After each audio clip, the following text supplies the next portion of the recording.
Hello from Hello, Goggle Land. Hi there, everyone. This is Ed Fullman, Chief. I'm the Chief Solution Officer at Veritas Automata, and my companion. Fabrizio Sgura, Chief Engineer. Yeah. Nice to So see you all here, unless I don't see them, but yeah, they this are is there. our pre Christmas podcast episode. So I don't think we have any like Christmas trees or anything in here, but for for those listening, we're going to be talking about something that could be a big win for the people out there that are trying to engineer solutions for their clients and their companies. This is a topic that Fab and I have spent a lot of time on, both talking to customers and doing. Um, So I think we're pretty practiced on our objectives here, but we're going to be talking about mixed workloads. This is episode 7, and this is really about containers and VMs and how to like pull it all together with Kubernetes. And I think it's the right kind of topic for a lot of companies that we talk to in our day to day. Fab, you've been working on this concept and working with KubeVirt for I think a long time now. Yeah, sure. A lot of time, and each time that you open the envelope on the episode topic, I feel like I am in Jeopardy answering questions. So you are preparing a lot of things. Yeah, it's true. Mixed workloads and containers and VMs, virtualization, KubeVirt. We are going to talk about that. It is really a trendy topic because each time I am invited on the internet to assist a webcast somewhere to talk about KubeVirt or to hear about that. Is that really clear? We are still really digesting the concept of containers Yeah, because it's on that point too. So we're talking about containers, but is it clear yeah. for you? I I think we're going to try to make it clear. Yeah. Um, so I think this whole concept starts off with this idea that um, you're the question you're going to answer about architecture is one or the other, right? That's where KubeVirt and the technologies associated with Kubernetes and KubeVirt give you the option of being more flexible than that. So you don't have to say, okay, VMs are dead. It's time for Kubernetes. We're going to stop everything until we get that capability. Everything shifted over to Kubernetes and containers. I mean, that's kind of the point, right? I mean, if that's the way you think of the world, that's way too inflexible. There are too many reasons not to do it that way, right? There's too many things that'll hold you up if you're looking for absolutes. And I think it's a real opportunity here. KubeVirt is to basically solve for the future and deal with the past, right? I mean, if you're in the life science business or other businesses where you've got big systems deployed and they've been approved and audited for regulatory reasons, the last thing you want to do is just throw them out for no reason, right? At some point, it's a big thing that needs its own schedule.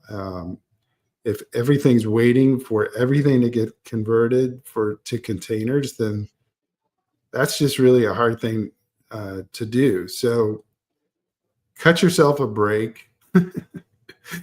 Cut yourself a break as a leader, and instead of saying like we're moving to Kubernetes, say we're moving to KubeVirt, and we're going to take this in a more realistic progression. So this is about how to modernize your architecture without breaking the entire business in the process and probably getting yourself fired. This is the safest way that I've seen to cross these bridges, which are very difficult issues, and expensive too, right? This is a great way to manage your cost of migration from VMs or from VMs to Kubernetes. What do you think about that, From Ed? the technical perspective, Ed, I would look at it like, what did the container landscape gave us in the Yeah. past? We were getting crazy with deployment, velocity, speed, but containers were very effective because just running a container initially on Docker, it was fast. You had practically a separation of what you had running on your operating system with the things inside the container, and it was blazing fast. People were putting inside the container too much at the beginning. I remember that there was an anti button that was, don't put everything on a container, just put one service. Now we are out from that, but really, we lost the concept that the container is emulating really a process, not a machine. So coming back to virtual machines, they still matter because I can run containers inside virtual machines. With what we are going to look at today is similar to, we run containers that are virtual machines with kubevers. So we have just to think of that as containers being the main crucial point for executing tasks. But at the moment, the industry is on a sort of choosing point. They are deciding if they want to go virtual machines, containers, both with Kubernetes or nothing, because there is still someone that is using nothing but Java applications and war files to run something like Jenkins, in example. So the point is that we don't have to do a choice on that. We have to think about what we want to run. And at that point, I would come back to you, Ed, thinking about what is a mixed workload for you in terms of cost. When you think about rewriting instead of moving to another thing that is the container, taking it as it is and go for that. So yeah, I mean, I think when you're thinking about these costs, right, that you are going to have to incur at some point, you know, there's a lot of issues around whether or not you have the right staff to do a refactor and a rewrite, whether you've got the right time, like the last thing you want to do on some kind of major migration is plan it when you have the busiest time of the year, for example. Like, let's say you were a retailer and, between November, mid-November and the end of the year, if You you don't have plan, time to set up your Christmas tree. that's right. My one is actually on fire because of a short circuit, so no problem. So, you know,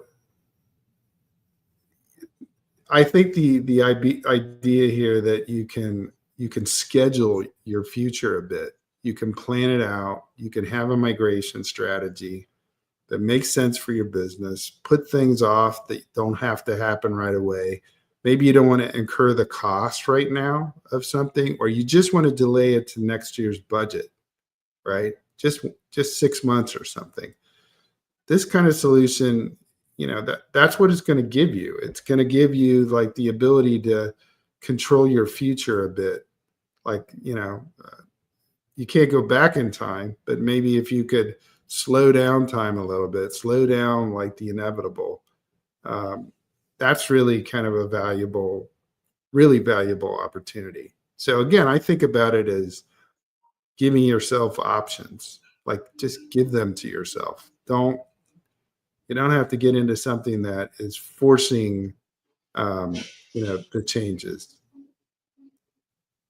I think that on this we have to talk about different workloads workload profiles, workflows, and whatever people are going to use Kubernetes or containers or virtual machines for. And this was to reconnecting to my first sentence that was exactly, it depends on your use case. Yeah. Cloud native stateless services. I'm Yep. thinking about that, Ted, because we always think about stateful versus stateless. We already talked about these, like examples on a database and an API, stateful versus stateless. We all have use cases like that. And is it enough to run all of these things inside a container? Is it enough to use a cloud native provider to do a vendor lock-in choice of going for a platform? This is very common. I think that when I hear customers reporting, okay, but I'm running everything on this kind of platform, and they will ask for a solution like to how to move out, how to think about vendor appliances not locking me in. And when we talk about edge computing, so who is out of this, and we are talking about on-prem constraints, like in example, the operating system inside the database, someone is using OpenStack instead of using a cloud, local cloud provider option like run Kubernetes everywhere or run EKS everywhere, or the option for running IBM Cloud on your data center. There are a lot of things that you can use for this everywhere concept that is still linking you to a provider. But what about going to the layer of Kubernetes? So considering what we talked previously, I need a DevOps team, an SRE team, a platform platform engineering capable of managing Kubernetes. But where are my pros? Kubernetes is orchestrating all of your mixed workloads, so containers, what you choose for running, your microservices, your virtual machines, and also native Kubernetes workloads with operators and other kind of capabilities that you will run on top of that. It is giving you a network abstraction. So virtual machines are working with these containers that could be pods or whatever deployment that you have inside Kubernetes without having you to deal with this kind of problems. And now we could enter Ed in the concept of KubeVirt because we already talked about that. Since a lot of time, I also had a presentation the last year, this year still, but the last edition of Scale on bridging from legacy virtualization to the new approach using KubeVirt. I think it's an organizational adoption. Are you on the same page with me? Yeah, I think so. I mean, I think the what you're going to get with KubeVirt is a single control plane to manage everything. So, but at the same time, it lets you again create options around using it. So, in other words, let's say that you've got a certain percentage of your team, or if your organization's DevOps team is broken up against functional areas or something like that, you can take this on in a way that kind of makes sense as far as this idea that you have one control plane underneath KubeVirt, and that's going to create this environment where you can have one ops model, one security story, one investment curve. This is how you control uh, the opportunity using a solution like KubeVirt, which is able to create like a gravity of itself, right? It's a solution because of this single control plane where you can manage how things are going to happen with moving from VMs to Kubernetes without like just going into it from the perspective of, okay, now I have to build a whole Kubernetes team from scratch and replace them all, everything at once, and somehow get all my VM workers transitioned over at the same time all at once. This doubling effect, if you think about the budget people try to do a budget for a major migration from like yeah, your favorite VM to some type of Kubernetes solution. Um, you know, when you look at that kind of thing, typically you have to consider doubling your resources, your head count, everything that you're doing. And this gets you out from underneath that, right? I mean, a single control plane makes it possible for you to ease your way into the process, still be able to do things on VMs if you need it, and still at the same time being able to like pivot and meet the new requirements of, you know, changing to a more modern architecture with Kubernetes. Yeah, so at this point, we should talk about what KubeVirt is really doing on Yeah. the Kubernetes context. I think that once I talked about virtual machines on Kubernetes, everyone was thinking about a new UI like the VMware, the VirtualBox, or whatever other solution was providing them in the past. It's not. Basically, KubeVirt is virtualization on top of Kubernetes. What is really a virtual machine? Just a disk or a space reserved on a disk to create a virtual disk that you can use with something on top of that to translate the operating system that you installed on that disk capabilities. There is a lot to say about virtual machines. This is a very simplistic way to approach the problem and let it be understood by people that are not technical. But running Kubernetes and KubeVirt on top of Kubernetes is really running a pod on top of a disk, a virtual one, a persistent volume that you preload with the exact content, the raw content of a disk that was previously running a virtual machine. In example, you can also run an installation and create a virtual machine on top of Kubernetes. It's not really giving a UI. Probably in the future, and depending on the adoption, it will include several UIs. There are retail providers that are giving us some kind of UI interface to control our virtual machines, but it's for sure not similar to what we are going to see on top of VirtualBox and VMware, considering their expansion and their improvements.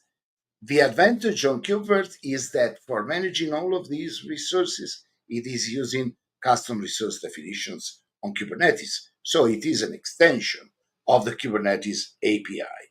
And this matters a lot because it implies that your mixed workloads inside Kubernetes will have the same CI CD pipelines, exactly the same that you have for your workflows that are already running on top of the existing deployments in Kubernetes.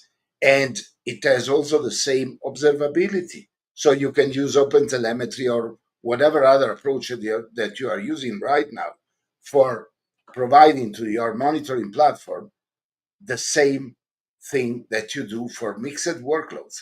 If you are already running Kubernetes, adopting KubeVirt will give you that ability to include virtual machines. If you are already running virtual machines, you will benefit from adopting mixed workloads and having some kind of small processes that are not really requiring a virtual machine to run inside your Kubernetes the platform.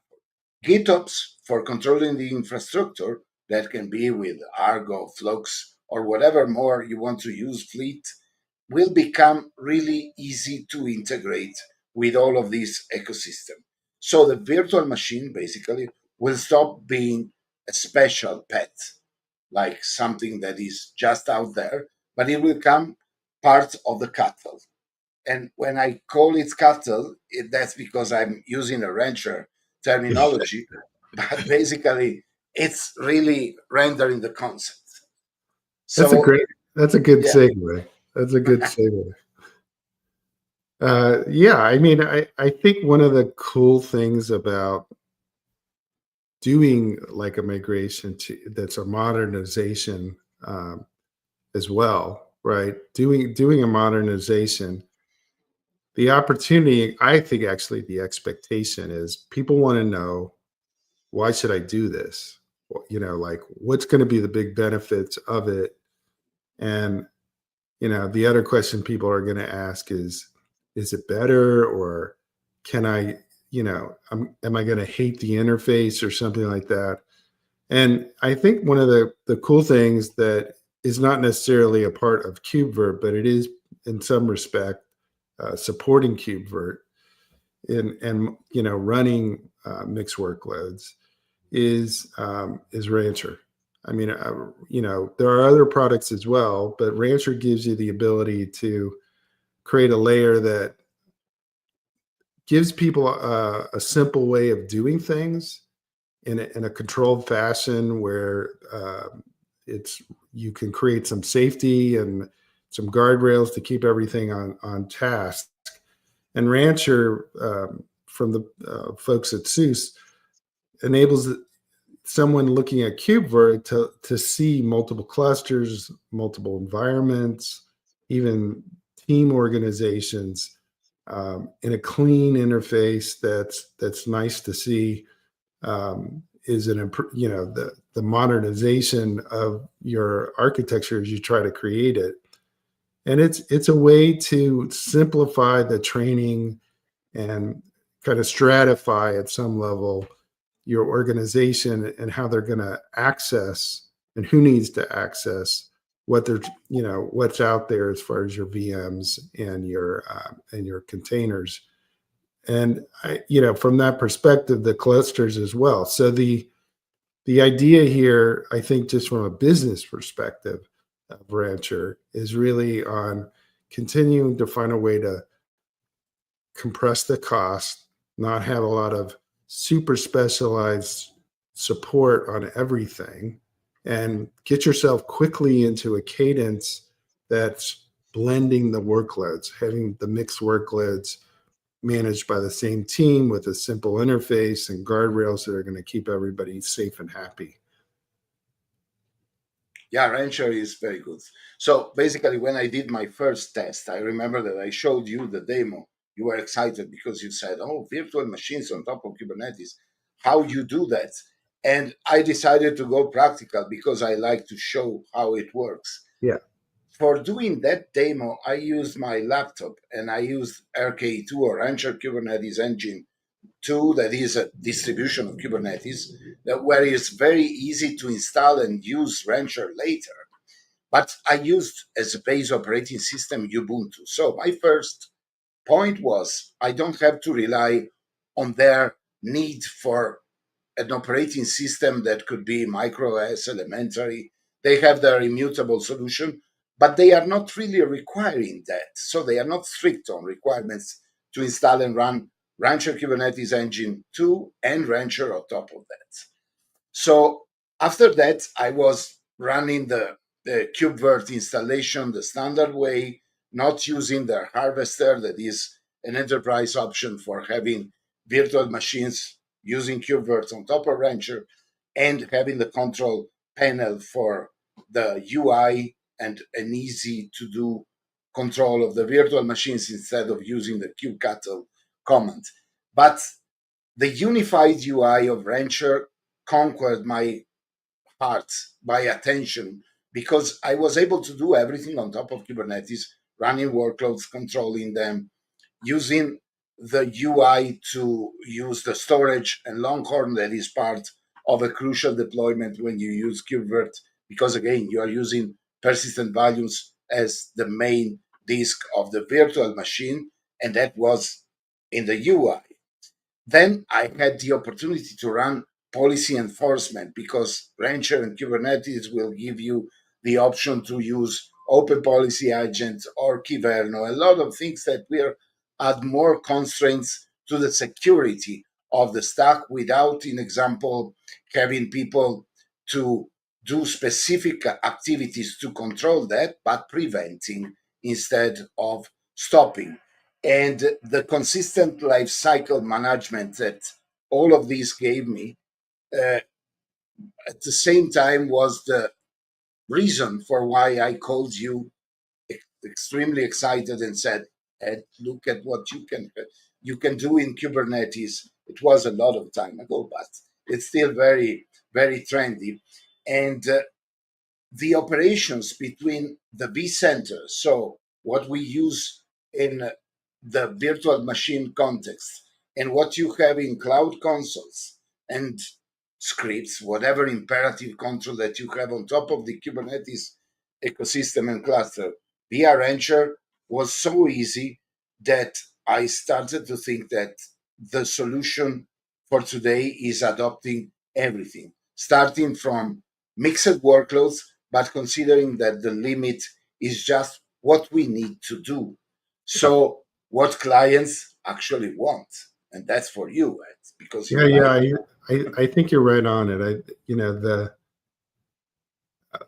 Going back in the TARDIS or the Wayback Machine, to me, in my 1980s self, right? Like, I've seen a lot of migrations at the system admin level. The guy who sits in the chair, when I was sitting in that chair, and some of I can remember moving from things like OS Power to MVS, right? Way back, early 80s, right? So, um, and back in those days, you had like hardware and a whole bunch of systems in one room. That was OS Power, right?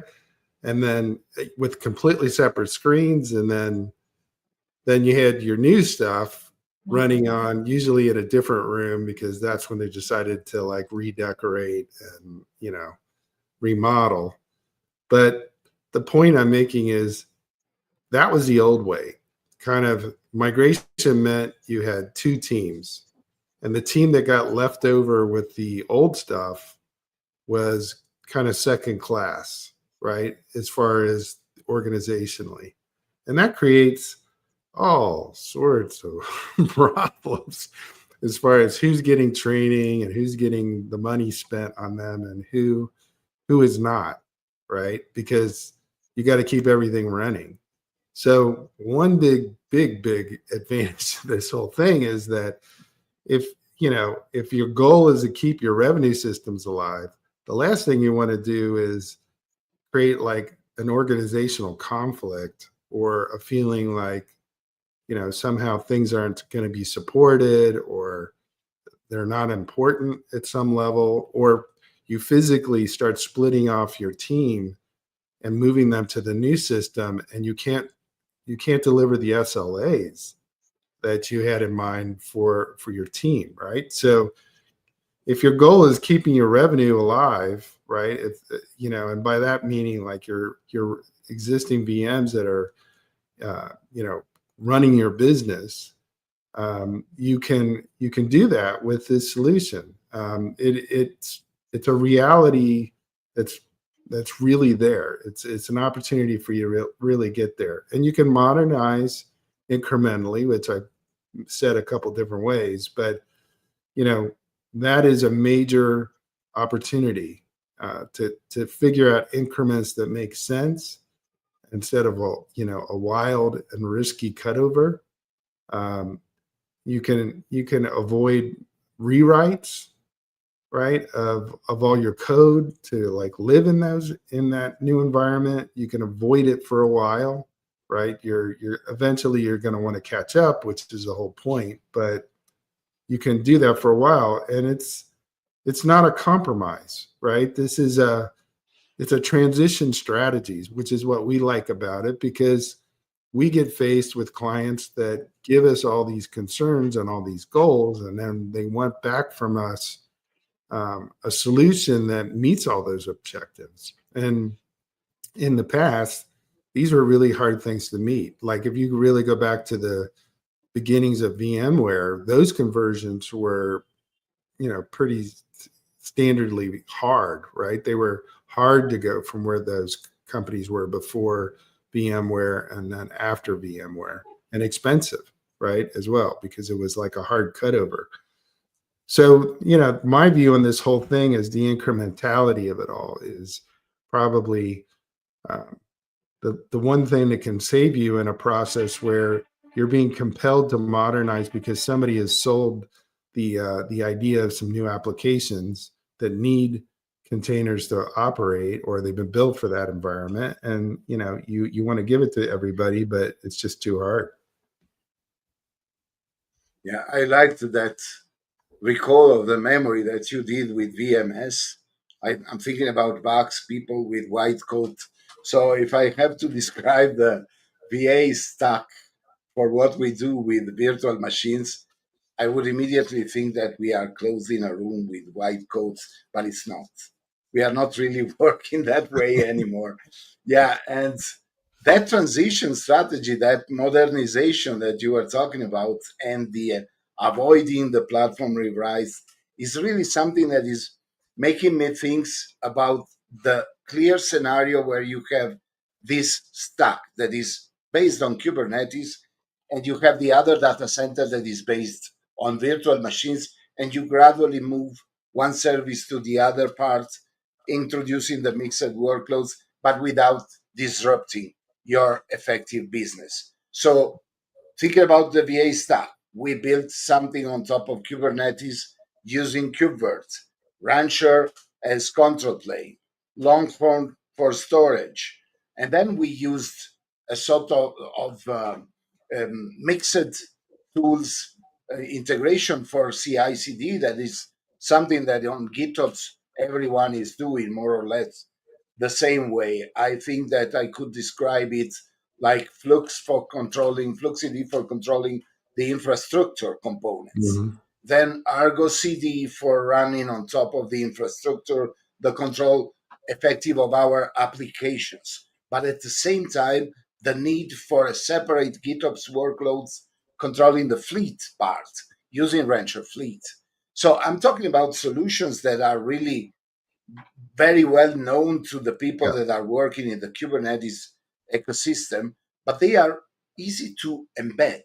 So at the end of all of these embedding component system, we have the observability that is baked in, and we know what is happening from Rancher to the edge if you use the Steve's API that is from Rancher. So you don't need to have a private connection. You can use something that is already built in, and you can monitor your edge with this kind of stack. It is very similar to something that you can think about homogeneous, because your monitoring cluster or your monitoring provider, whatever you want to use, will receive the data with the same annotations, labels. The context is the same. So creating aggregations on top of something that is happening, like an observability event, is really easier. Tracing for debugging software is also easier. So in that migration that you do for your mixed workloads to become the center of what was the virtualization, also the backup debugging will become better. And the same platforms runs cloud, data center, edge. We have no forked architectures. We have no parallel operations on top of the team. And I think that this is something that really everyone could adopt. But there are specific use cases. I know, Ed, that you have some kind of who is this really valid for from the business perspective. Sure. Yeah. I mean, we do a lot of work. A lot of our clients are in the alliance space, and you know, in that environment and other regulated environments, um, you're going through a process at some point where you're proving that the system is operating consistently, right? That it's got a standard operating procedure, and it's working the way that you expect. Some piece of software, some application, basically, is what I'm talking about. And the challenge is, a lot of times you go and get some system put together, like let's say a laboratory information system, a LIS, or an LMS, a management system.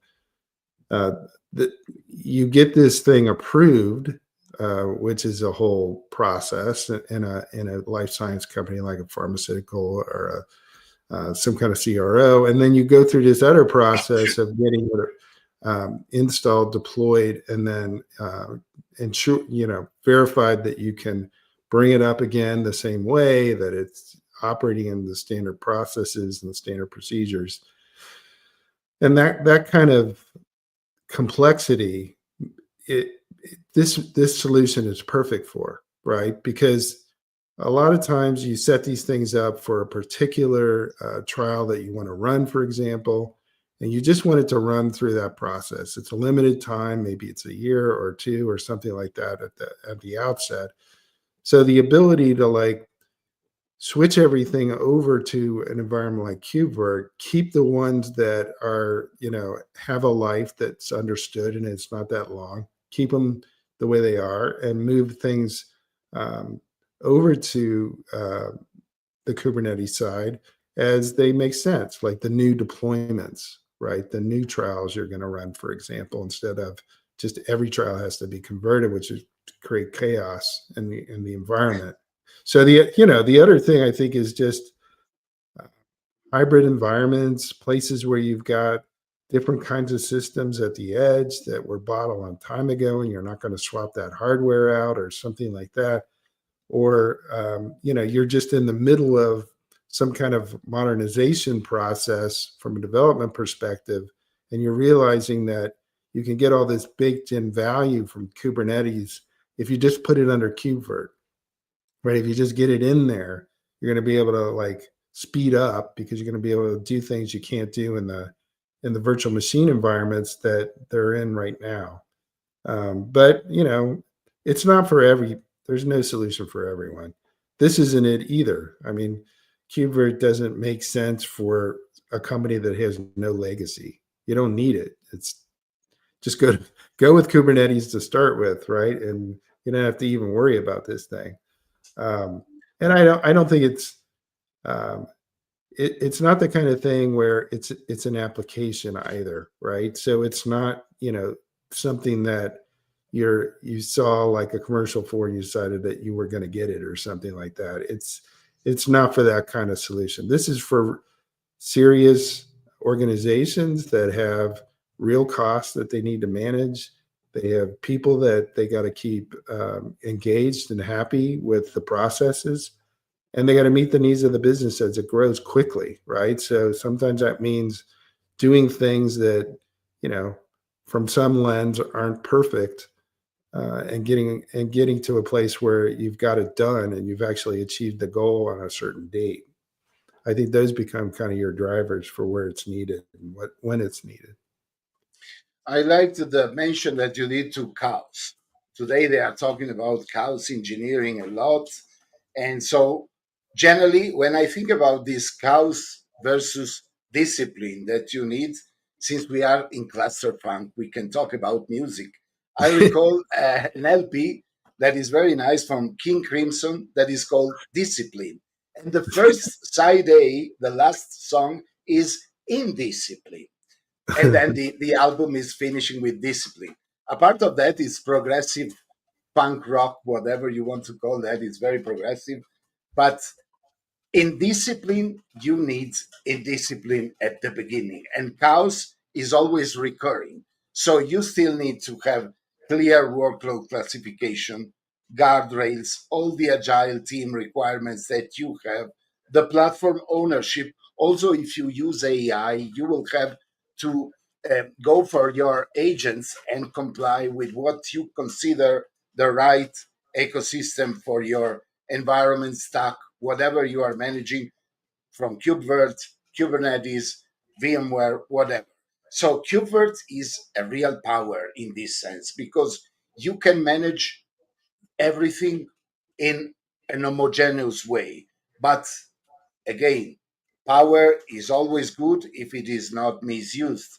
If you still rely on the fact that you are too much in disciplines, you will have the problems also with KubeVirt. So it's not really solving everything if you don't have the right team and the right experts able to mix everything from indiscipline to discipline. And this is what it matches reality, I think. I think Yeah. that the future is not just about VM. It's about containers and VM. Yeah, yeah. I think I you agree. agree on that.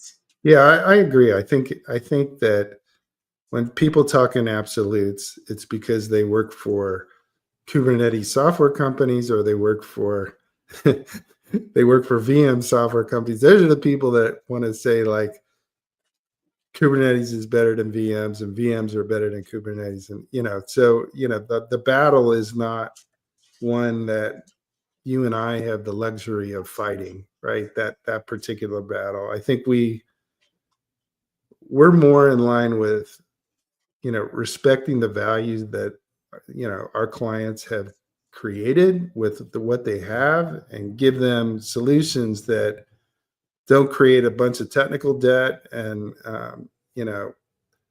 are hard to explain to management, like you're kind of getting ahead of yourself as far as your cost versus your benefits. That's what this is really about. So um, I don't think the future is really about containers or VMs. And kind of going on your media exploration there with the Kingstons. What I always think about when we talk about these systems is you know you're an astronaut on some they always show these astronauts like going to the moon or Mars, and they get into like micrometeors hitting the ship and like all the systems are going down, right? The last thing you want to do is at that point start blaming Kubernetes or VMware because it's life or death, right? It's life or death. But the way I think about it is like, what you really want is the system to work. The astronauts want to, Everyone wants that. yeah, they don't really care about the rest of it. There's money is a concern too, but they just want it to work. So I Actually, think there are people that doesn't want a system to work, but generally they are the other bad guys. Yeah, that's right. conspiracy. Yeah. So So basically, I think that at Kubernetes, like you are mentioning now, we are not just talking about Kubernetes because it will never kill what is a virtual machine. yeah, Virtual machine is something that is having a lot of tradition. It is very useful. You can run Kubernetes on top of virtual machines also. The nested thing is that you can also run an immutable operating system, Kubernetes, a virtual machine, a Kubernetes on top of that virtual machine. The nested virtualization is our yeah, hardware limitation right now. So yeah. Kubernetes is giving virtual machine a better home, for my point of view. I think I so think too. you agree. Yeah, I think so. We found a home for virtual machines, Kubernetes. In Kubernetes. Yeah, right. Okay, well, so that is episode 7 and our discussion about KubeVirt. Thanks for everyone who joined us live, and for those that are seeing this as a recording, we appreciate you as well. So thanks a lot from me, Ed Fullman, and Veritas Automata. Thanks again. Thank you from me too. And we have in our channel a lot of demos on breaking free from legacy virtualization to new one. So Yeah, if you explore our channel, you will find something like that. very cool. Thanks. Bye, everyone. Bye, everyone.